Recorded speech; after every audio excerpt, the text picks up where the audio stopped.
Hello, hello, hello, everybody. How are we doing today? It is I, Deadly Mutter. Wow, this is off to a rocky start, eh? It is I, Deadly Nutter Butter, and you're listening to the Deadly Nutter Butter podcast. I basically talk about anything and everything tech-related, games, media, whatever personal bullshit I feel like getting into. This is the place to hear it. And thank you so much for listening in. It's been a while. I apologize for that. But believe it or not, I have been recording an episode. Okay, you know what? Let's back up here. This is the third time I've recorded episode 2. And I've changed it up every time because I've not been happy with it. Like, there's something about it. I'm just like, this could be better. And I listen to it and I listen to it, like just reviewing it. I'm like, I'm just not happy with it. I'm not happy with how I'm saying things. I'm not happy with the topics I'm talking about. So I've normally been just kind of, just winging it and then, not changing that aspect. Cause I do like the candidness, the rawness. I mean, that's kind of like why I stream to Twitch, is because like, I don't feel the need to have to be so precise and nitpicky on things. I can just roll with it.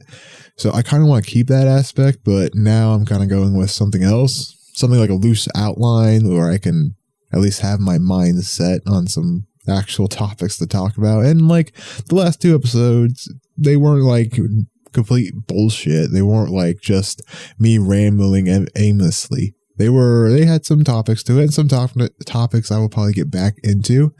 But I think, like, let's not play around here. Like, this podcast is just to get people into my Twitch channel. That's what this is. And the reason why I'm doing it is because, like, you go on all the forums or whatever, or our Twitch subreddit, and, they all say they don't all say, but most of them highly recommend you start a YouTube channel. Has related to your Twitch channel, but start a YouTube channel because it gets the viewers to your Twitch channel. Your YouTube viewers go to your Twitch channel. And, I get the theory. The theory makes sense. It makes sense. However, if you're just starting out on Twitch, most likely you're not going to have a YouTube channel or a base on YouTube at all. So now you're doing 2 things at once. You're trying to grow your Twitch channel as well as grow a YouTube channel to grow your Twitch channel. It doesn't, like, that idea, it makes sense. All right. It makes sense. I mean, you want to grow in one area, you got to bring the viewers, you got to get your voice out there, yada, yada, yada. But holy shit, like, YouTube is saturated. Like, it is saturated to the max. I forget how many hours per minute get uploaded. I imagine it's like 1 billion, probably, maybe. I don't know. I read it somewhere. Didn't memorize it, but there's an actual figure out there. And good fucking luck growing your Twitch channel on YouTube. It's not possible. So this might be a useless feat, I will admit. But it's kind of fun to do and talk, even though I say it's fun, but, this is the 3rd time I've recorded episode 2. So, I could have been well on my way with more episodes and more chances to get my voice out there, but here we are. What can I say? I was not happy with the way things were sounding in the previous episodes or previous attempts to do this episode. But yeah, so yeah, this is just a way to get people into my Twitch. I'm not gonna lie. I mean, I don't know what's like, people. I want to grow, like, without a doubt. I want to grow, but I definitely don't want to make like.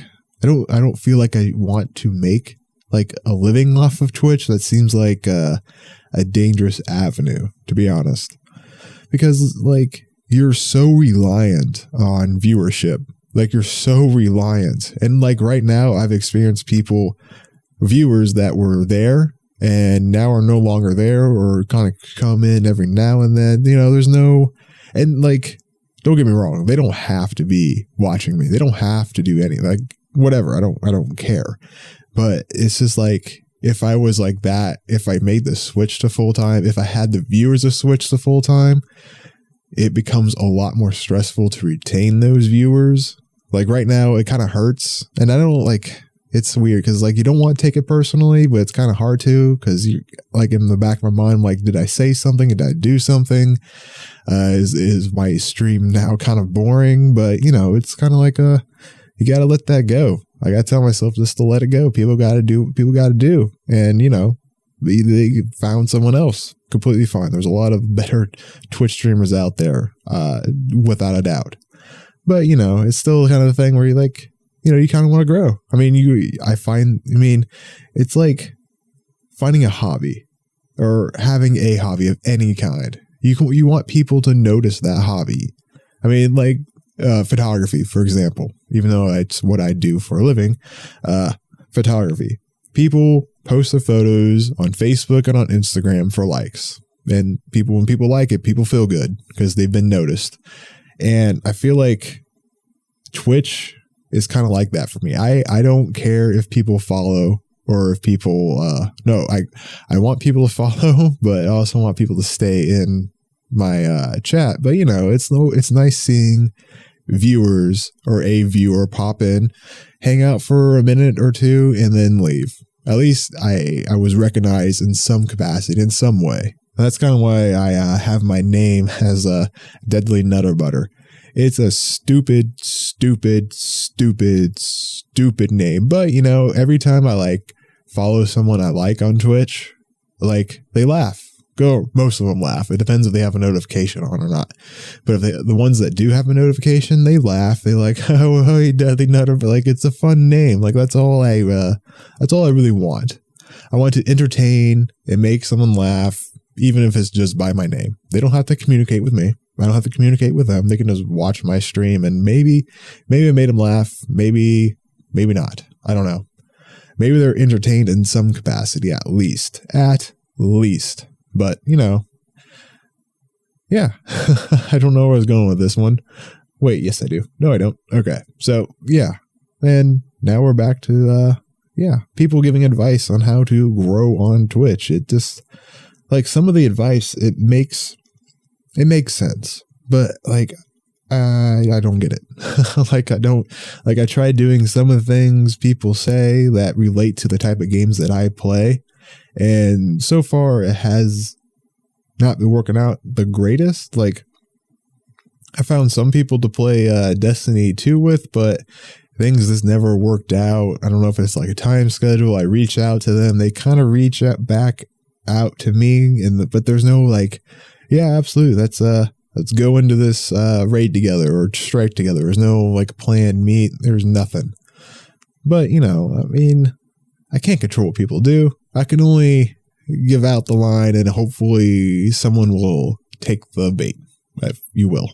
That's probably a poor metaphor, but you know, that's how I try to do. Cause like I see people who it's jealousy right here. Like this is pure fucking jealousy. Don't get me wrong, but I see people who maybe started a month or two ago and they're already got like affiliate status and they got plenty of people in there. Like, it's just like, how did you manage this? I want to know your secrets. I want to learn from you.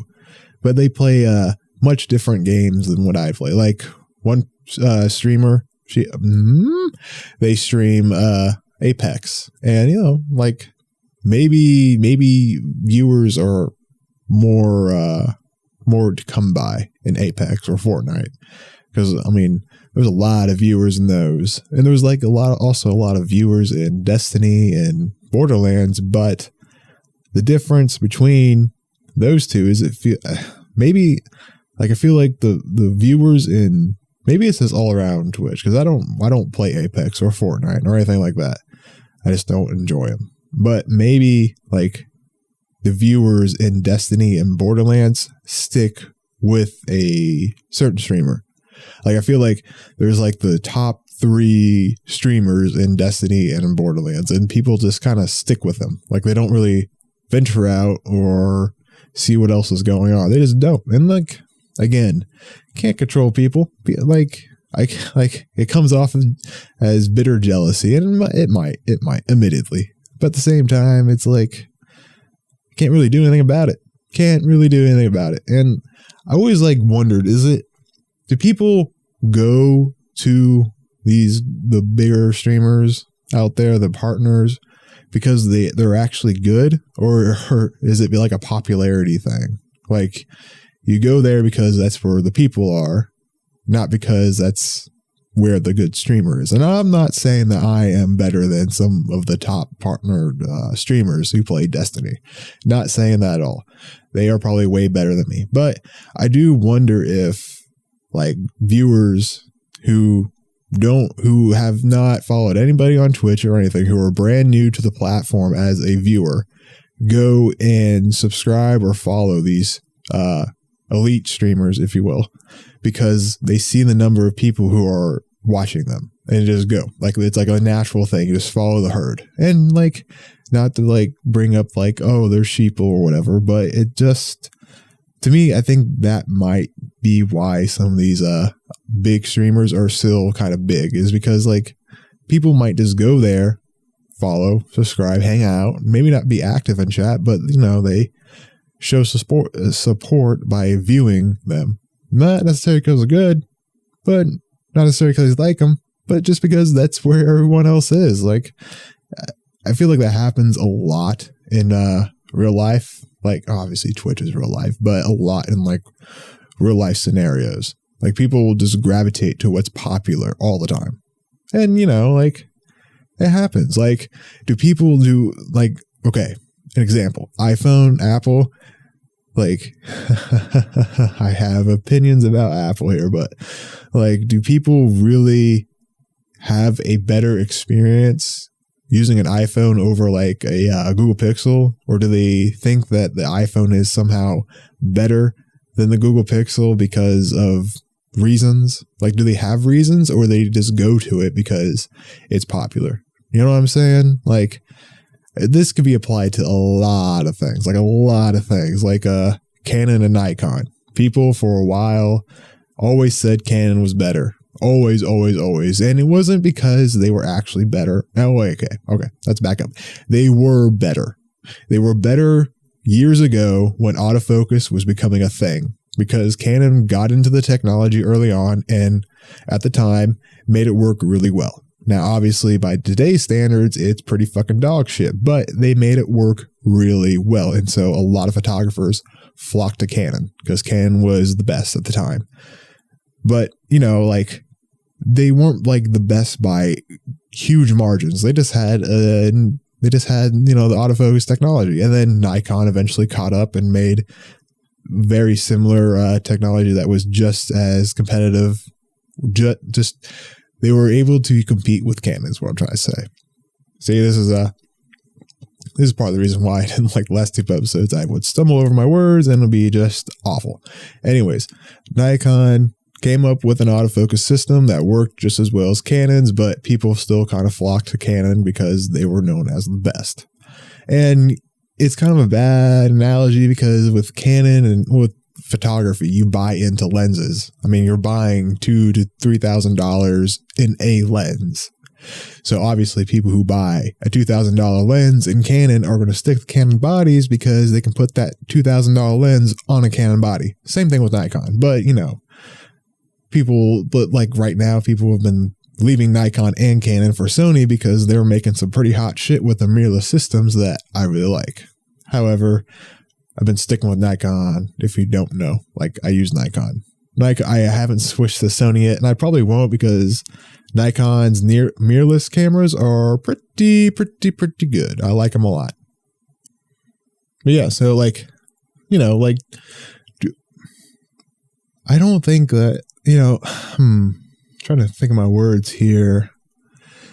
I think more people could find better enjoyment in other streamers. Again, not me, definitely not me, but there are other streamers out there who I believe deserve to be noticed more. Like, just checking out like the Just Chatting channel, like there's other people who put on a full-on show. Like, it's fucking crazy what they do. Like, there's a guy, I forget his name. Oh my God, I forget his name. But he's basically like a cardboard cowboy, and he puts on like a 4-hour long show, and he's singing. He combats like it's a full on show this guy puts on, and it's amazing, but he only gets like 100 or so viewers. Like, it's fucking insane how many people, like, it's crazy. However, it's very, like, it is a show, and maybe some, like, you know, some people don't want to watch that show, but it's just one of those things like, wow, this guy puts in a lot of work, and I feel like he deserves higher viewership than what he's getting. Much higher. But you can't control what people like, I guess. It's just kind of weird, like, seeing who becomes popular, who becomes partnered, who gets to stay partnered, and how some of these partnered streams can have so many viewers. Now, maybe not necessarily a just chatting channel, like what is that, his name? Kit Boga. He does the scam calling stream.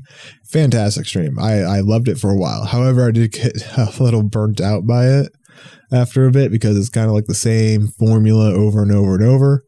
But, you know, like, it's a fun show to watch, without a doubt. It's a fun stream to watch. It's hard to participate in chat because there's, like, give or take 9,000 to 10,000 people in there. Not necessarily all chatting, but you get, like, there's a lot of people trying to chat at once. And it, like, I feel like Twitch, there's like this weird, people like it because there's like this, I don't want to say intimacy, but there's a connection between the streamer and the audience, because there's like a direct communication. But when you have so many people communicating at once, I feel like you lose that. You kind of freaking lose that. But at the same, like, I don't get it. Like people like Twitch because of that. They like the idea of being able to chat with the streamer, but when, like, I don't notice it all the time.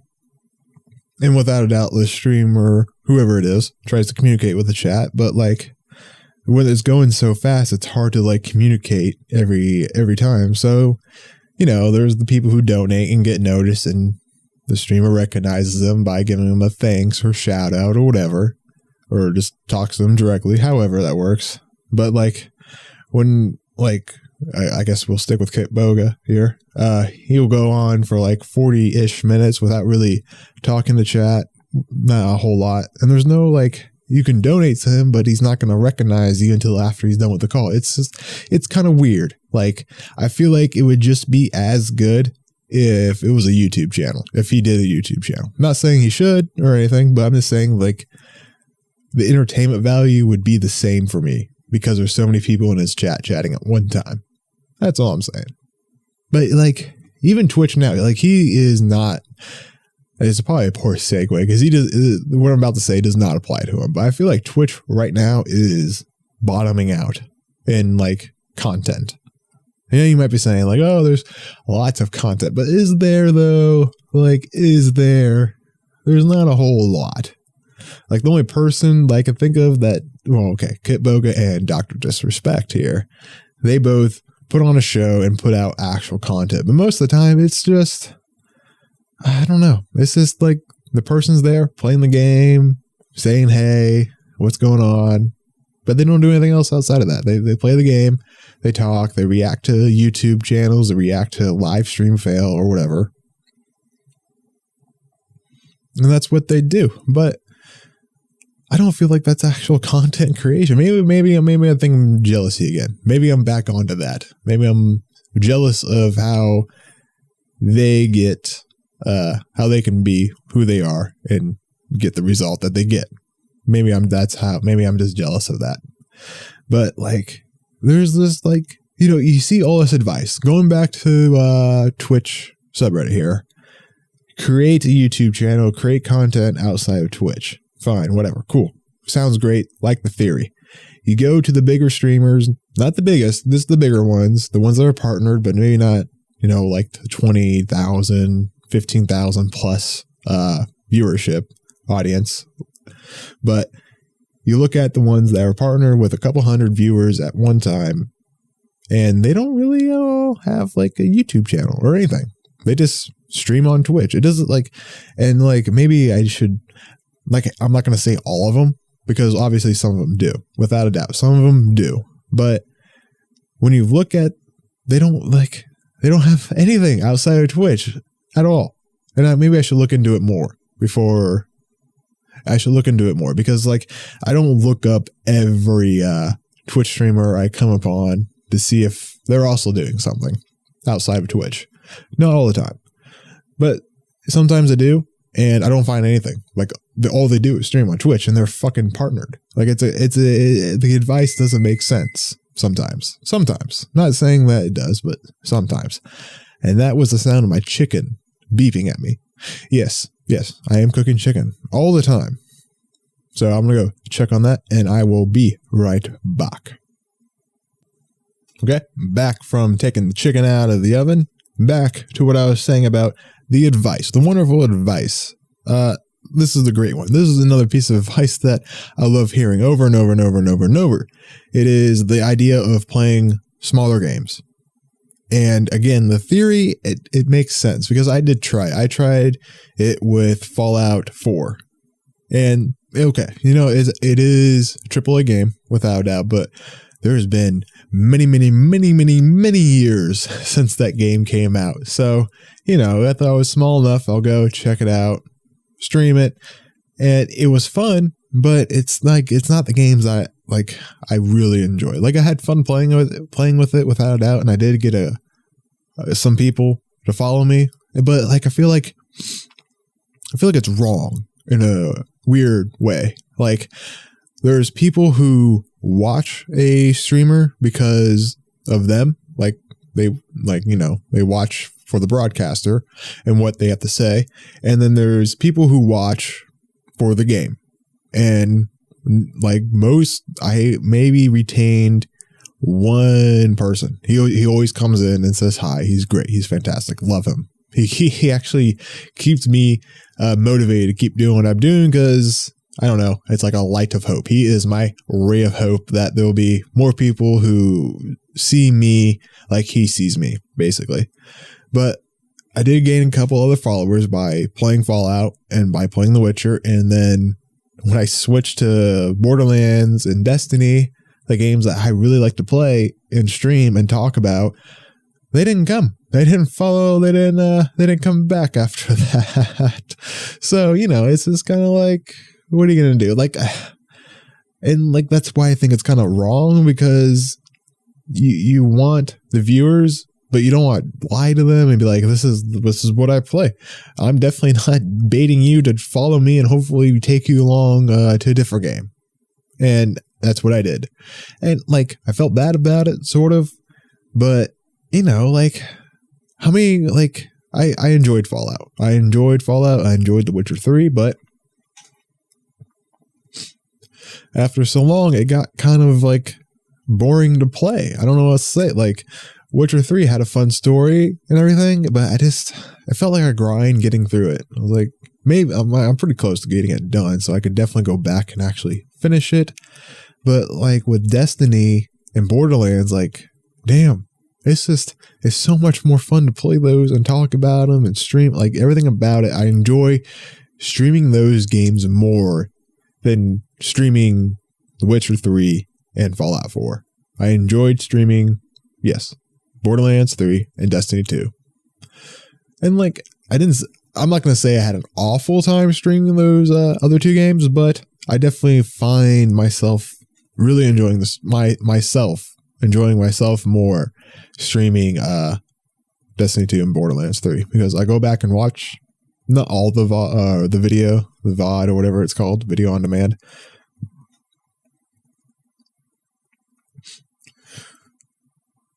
But I definitely watch enough to create clips, create highlights, and so on. And like, I see myself, and I'm definitely enjoying the stream, broadcasting, talking about Destiny and Borderlands 3 more so than Fallout 4 and what was the other game? Witcher 3. Brain left for a moment. And I also play some indie game called My Friend Pedro. And it was fun. It was fun to play, but like, it's not my scene. So like, I'm a fraud, Like, some people might come in and follow me thinking that I'm going to stream indie games. And then I'm like, hey, here's a very popular game, Destiny 2. Who the fuck wants to watch? Like, no. I feel like, I don't know. Maybe I'm wrong. I could be wrong. Hell, I probably am wrong. But like when I see that advice, like I'm like, you're just lying to potential viewers and potential followers. You're just lying to them saying, I played these games, and they're like, nope, I'm going to change it up. And like, I feel like, like maybe like obviously there are variety streamers out there. They stream different games all the time. That's fair. That's fine. That's fantastic. But at the same time, I'm not like, what does Fallout 4 have to do with Destiny 2? Has very little in common. It's sort of, they're sort of both looter shooters, but they're very different. Very, very, very, very different. Like Fallout 4 is definitely an RPG more so than Destiny 2. But that's about it. Like they have nothing else in common. Like that's about yeah. So they're both kind of RPGs, but that's just like Fallout 4 is more of an RPG, and Fallout 4 isn't even that good of an RPG. Trust me, like New Vegas is a really great RPG, and it's weird because like I really enjoyed playing RPGs, but now I don't know what it is, but Destiny has infected me. Like just Fallout infected me. I cannot get away from this game. It is crazy how much I really enjoy it. Like I really enjoyed Borderlands 3 and Borderlands 2, but damn, it got boring. I cannot lie about that. It got a little boring because Destiny 2, they bring in something. I don't know what it is. I keep thinking about it. I'm like, what are they doing different from Borderlands? And what can Borderlands do that's similar to Destiny? Because they're both kind of the same, kind of. Although I think Borderlands 3 is even more of an RPG than Destiny because Borderlands 3 at least has like a skill tree. And, you apply skill points to make a character more defensive or more aggressive or however. Like Moze, for example, you can make her into this fantastic gunner or making her into like this unstoppable grenade throwing machine, however you want to do. And Flack is the same kind of way. You want to make him more powerful with his beast or more powerful with a gun, you can do that. But for some reason, I just like you want to like if you're like I feel like if you're a solo player, you're going to go with DPS all the time. Damage per second is very important, at least from my perspective. It's very important as a single player because if you get overwhelmed, like you have nothing to take the aggressors off of you. You have nothing. They're going to go after you hardcore. So it's important to kill very, very, very, very quickly and lean out that crowd of attackers. Because if you don't, I'm going to get overrun and I'm going to die and be very annoyed and frustrated with my death. And I don't like dying in games. If you watch me, if you've seen me on days where I die a lot, it is not a good day because I get very, very annoyed. It just sucks the enjoyment out of it. Like you come home from a long day of work and you want to be good. You want to feel good. You want to defeat things. You want to be good. And the game is sometimes like, no. Not today, Sonny. We're going to beat your ass down, make you feel like garbage. And sometimes it feels like that, not going to lie. But with Destiny 2, I don't feel like that. It's weird. Like with Destiny 2, I am like, even when I get defeated, like I can accept that defeat. Like in anything. Crucible, Gambit, not Strikes. Strikes, I always win at Strikes. No matter how long it takes, I fucking win, damn it. And it is a great feeling. But Borderlands 3 doesn't have anything that really is like that in Destiny. They have the mayhem mode, which is cool. It works. But at the same time, you're kind of running the same shit over and over and over to get the best weapons. And that's about it. Like, there's no armor. There's like skins and helmets and heads and I guess echo themes now. But who gives a shit? Oh, weapon ornaments. Holy shit, that is the stupidest fucking thing ever. Like, it's a little trinket that dangles from the fucking gun. wow, who cares? Like, honestly, like, it is the most pointless cosmetic in the game I have ever seen. It doesn't do anything. It just dangles from the gun. Thank you, Gearbox, for that. Could have not had that. I mean, it does nothing. But yeah, so Destiny 2, though, like, I don't know.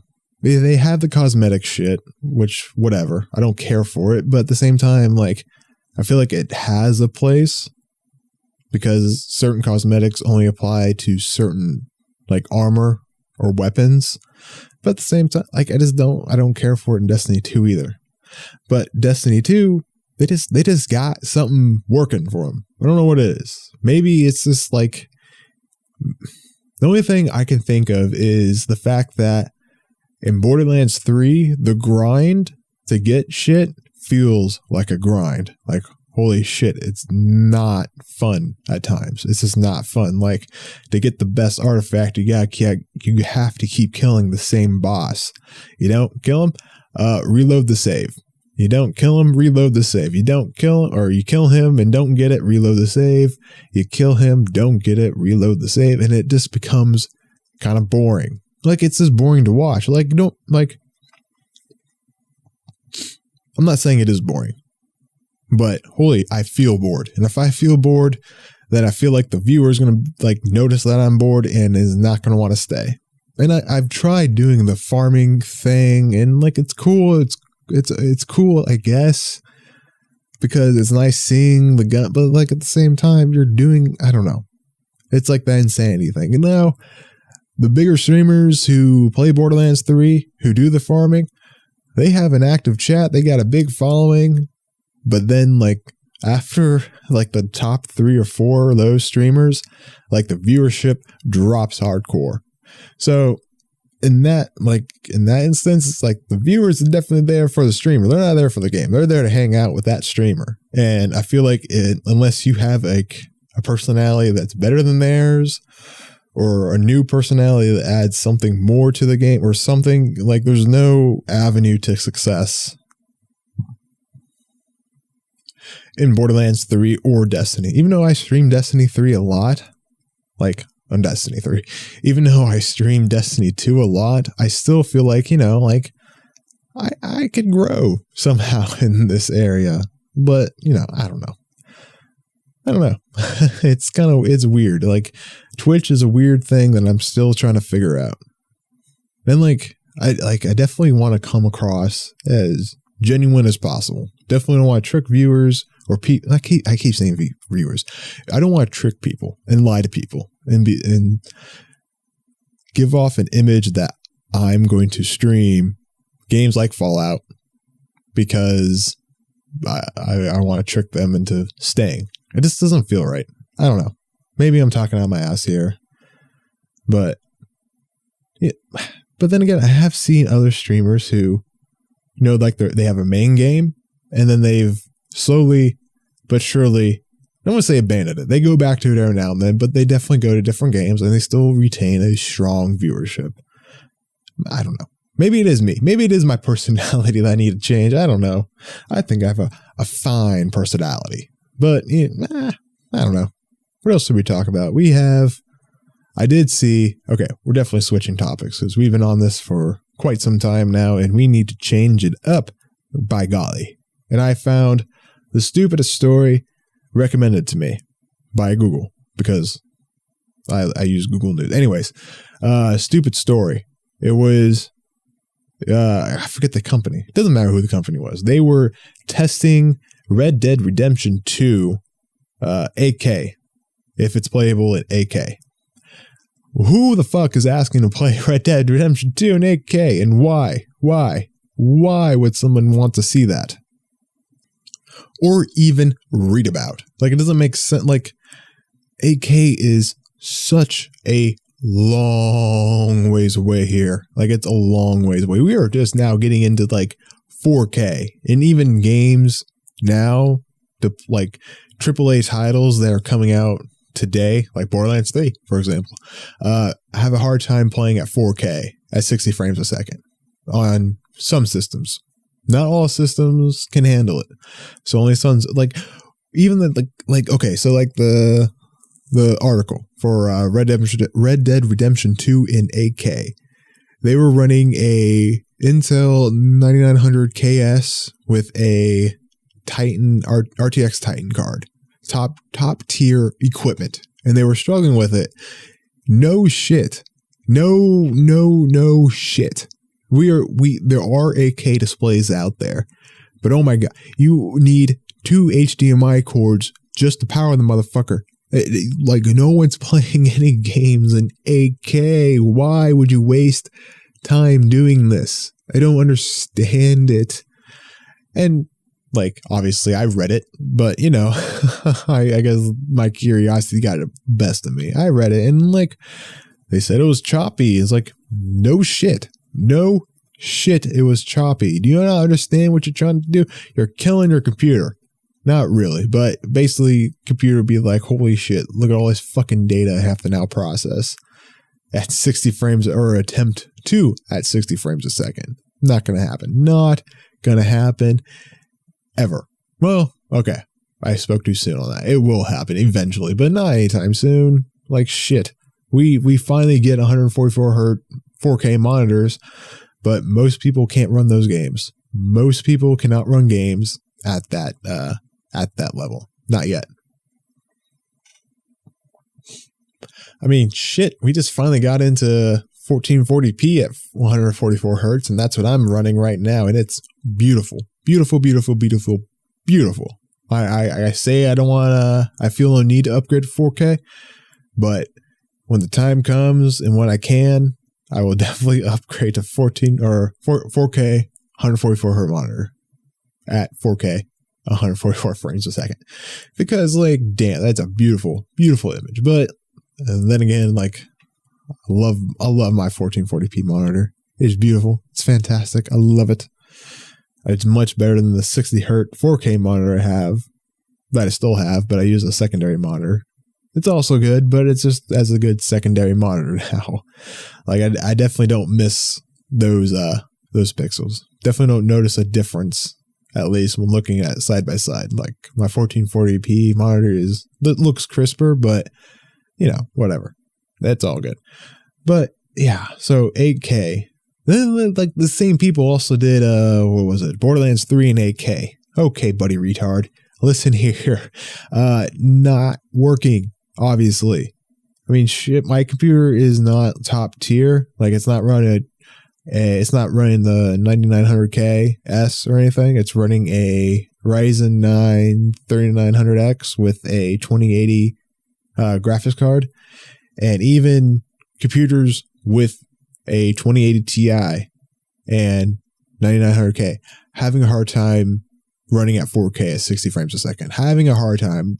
Definitely dips in areas, without a doubt, but they're having a hard time running at 4K at a constant 60 frames a second.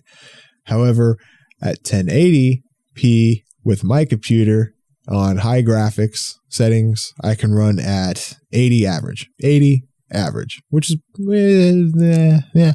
it's good, but it's like, damn, I wish it was better. Always wish it was better.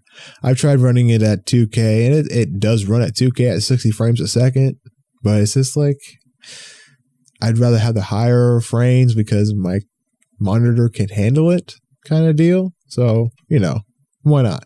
This is run at 1080 high graphics for more frames. It looks better. Like, it's weird because you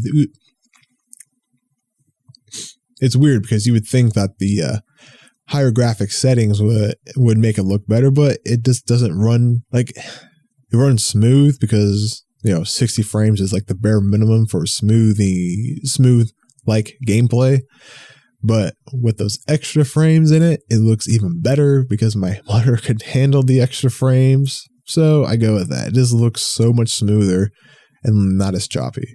And it's really interesting when, like, okay, so like in Fallout 4, like for some godforsaken reason, going out into Boston, into that open area, my frame rates drop so dramatically, just so freaking dramatically. Like in areas I can stream over 100 frames a second without a problem.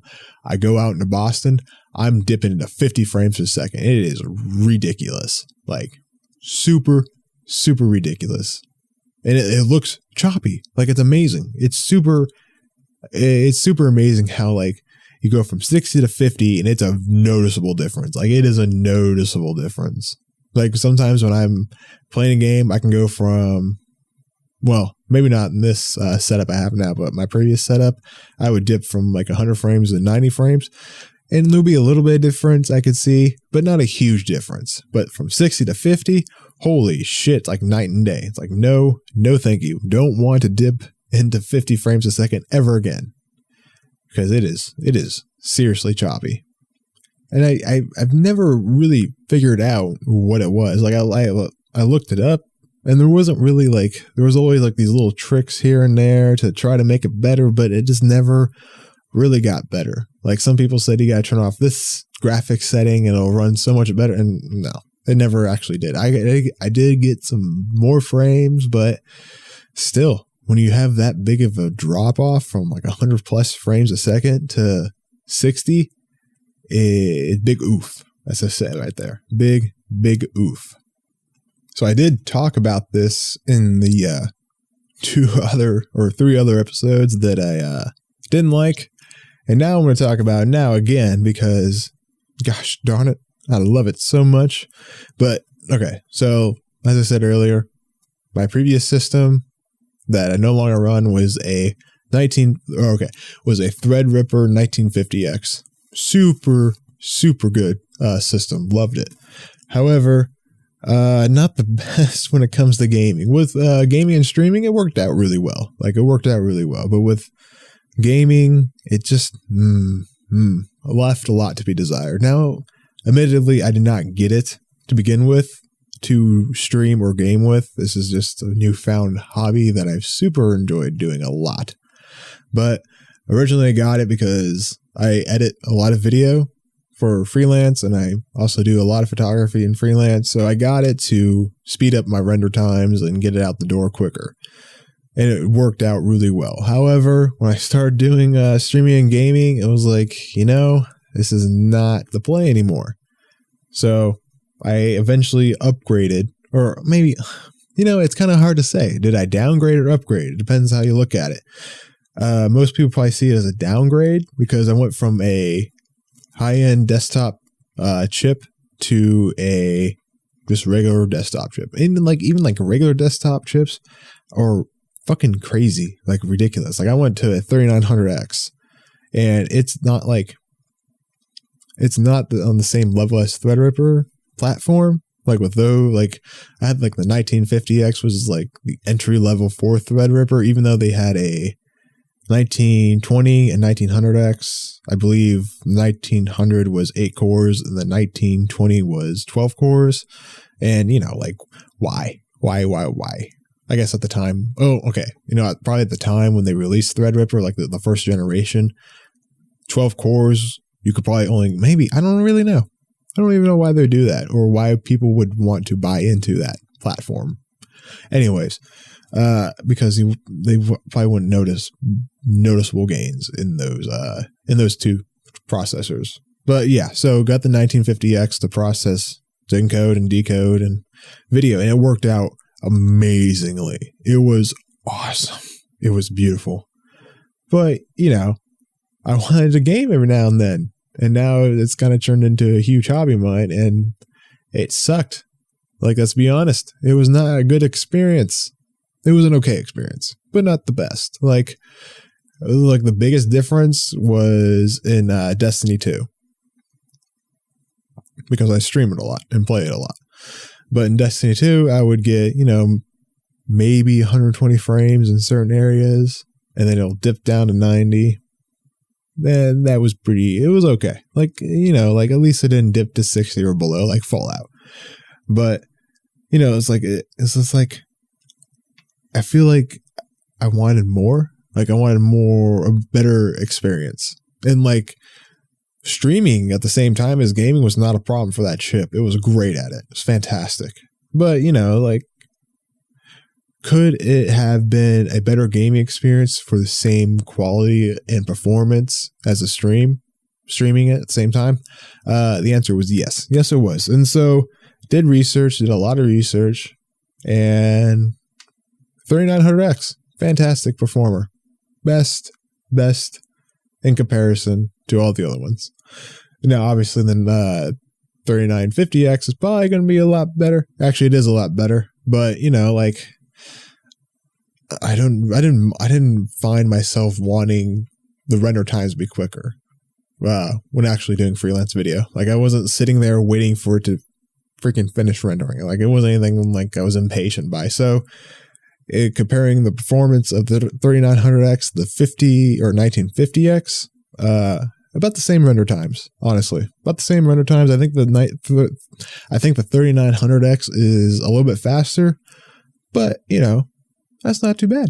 I can handle it. I can be happy with that. I don't need it to be blazing fast because I'm not like encoding and exporting a bunch of like super complex projects, but you know, like they're more complex than what the average person could do or would do probably.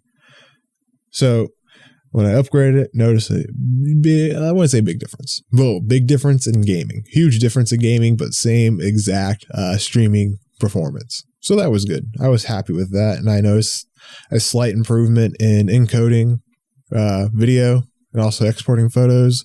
It was about the same performance, a little bit better without a doubt, but about the same. And not like it's definitely not a downgrade, but not like a super big upgrade. But it depends on how you look at it. Like, at least with this platform that I have now, if I wanted to, I could upgrade to the 3950X and see even a bigger improvement in encoding and decoding. But for right now, super happy with what I have. Much happier than, I won't say much happier. In gaming performance, I am much happier than the 1950X. Like, I still have that platform. And like, I was kind of forced to, I don't want to say forced, but I definitely felt the need to buy into a different platform, unfortunately, because like I had nowhere else to go with the Threadripper platform. Like it ended. It didn't really end, but I couldn't buy the 3960X. Can't do it. AMD did something different with their processors and the motherboards. Something different. Same exact socket and CPU socket. Same exact CPU socket. But something with electricity and computer science that I don't fully understand. They changed it. And now all new motherboards will not be compatible with Generation 1 and 2 Threadrippers. And Generation 1 and 2 Threadrippers will not be compatible with the new motherboard platform. It's kind of shitty. I'm not gonna lie, because like, you know, people bought into the ecosystem. They bought in the ecosystem to, like, you know, to upgrade eventually, and now you gotta like spend a lot more money to upgrade in the same system. But you know, most people don't need 24 cores, and like that's what the baby Threadripper pretty much is. The 3950X. It's a baby Threadripper, has the exact same cores as the 1950X and the 2950X, but much better performance. Much better performance. It has definitely taken advantage of that 7 nanometer. But if you need more cores and you need even more performance, like you need more PCIe express lanes, the 3960X and 3970X are probably your best bet on that. But, you know, I couldn't do it. Like the work that I do, the freelance work that I do, the video work that I do, it's not worth the $2,000 processor plus probably the $500 motherboard. This is not worth it. Not worth it at all. Because I just wouldn't take advantage of all the power that processor could do. It would be a waste, honestly. As much as I would like to do it, as much as I would like to own it, and I don't know, it's weird. Like, I don't understand why I want to own that caliber of a processor. I think it's just because it's like the best. That's the only thing I can think of. Like, it's the best. So I have a need to feel to want it. But yeah, I could never utilize that thing as some people could obviously utilize it. Like I didn't utilize the 1950X as much as it could have handled. Like it had all those PCIe Express lanes, and I had a graphics card and a capture card in them. That was it. And this platform that I'm on now does the exact same thing, or has the exact same thing. It has a graphics card in it, and it has a capture card in it. But, you know, like I said this in the last 3 times I've done this episode, I'm definitely going to build a separate PC to handle the stream. That way I can just have this puppy running the game, and then have the second PC running the stream and be the capture computer, basically. It'll be beautiful. Like I'm kind of excited to do it because it's kind of insane having 16 cores handle a fucking stream. But it'll be kind of like I'm interested to see how it works out, and I definitely want to hook up more cameras for me, so I can do different camera angles of me while I stream. So I need more more capture cards. But yeah, it'd be cool. Like I don't know when it'll be done. Like it's definitely not like something I'm like super wanting to get finished soon because I need it to be done soon. But definitely in the coming year or two, that would definitely be done. And like I can't get rid of it. I can't get rid of it really because the new fucking Threadripper platform is completely different from the one I have. So there's no reason to like I could definitely sell it. There's probably someone out there who definitely needs it, but you know, I'm definitely not going to get the money out of it that I want to get, I guess is a way to say. But yeah, it'll be interesting to see if I can get this thing running as a streaming PC and get more graphics, or not more. I had messed up again, didn't I? More capture cards, more cameras. I'm going all out for this bad boy. It's going to be kind of cool. It's going to be fun. It's going to be great. It's going to be grand. But yeah, can't sell it because AMD, I wouldn't say, well, you know, they kind of screwed over people who bought into the platform because now there's nowhere to go. Like, can you imagine needing like this platform a year ago, buying into the 2950X or just the 29 or just Threadripper 2 platform in general, thinking that Threadripper 3 is going to be compatible with your $4,000 to $5,000 setup, and it finds out, nah, you're not compatible, sonny. You gotta buy a new processor. It just kind of fucking sucked for those guys, but you know, maybe they can afford it more so than me. Definitely not me. It's not a chip for me, even though it could probably handle streaming and gaming at the same time very well. Yeah, because like the biggest difference between gaming and streaming on the 3900X and the 1950X is heat. Like, holy shit, is it a fucking difference?